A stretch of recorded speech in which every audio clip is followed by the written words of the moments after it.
In un periodo di grave crisi economica come quello attuale, le famiglie cercano di risparmiare frequentando di più i mercatini rionali. Stamani migliaia di persone erano presenti al mercatino di via Ugo La Malfa ad Agrigento. Il boom delle presenze scaturisce dal fatto che al mercatino il risparmio è assicurato, in particolare per quanto riguarda i generi alimentari di prima necessità, quali frutta e verdura, formaggi e carne.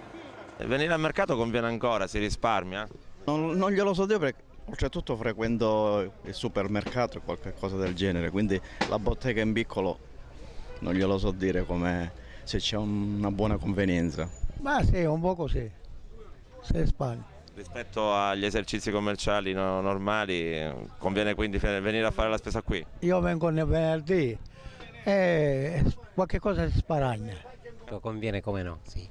Si risparmia rispetto alla vendita degli esercizi? Sì, si risparmia anche abbastanza. Lei che cosa ha comprato oggi? Io ho comprato finora le pere, E le ha prese molto di meno rispetto al negozio tradizionale? sono buone, costano 1 euro, almeno sembra così che siano buone. No, ancora si risparmia, sì, perché nei negozi non si ci può avvicinare. Qui invece la spesa si può fare. Sì, si può fare, almeno per una settimana ce la mettiamo dentro. Lei che cos'è che compra al mercato solitamente? Di più compro frutta e formaggi, questo conviene, le altre cose non compro niente.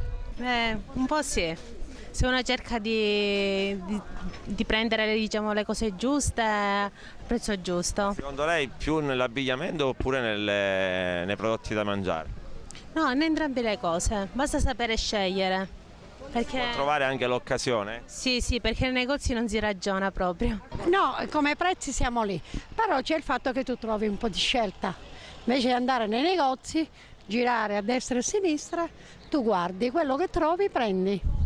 Ma i prezzi pressoché sono tutti uguali.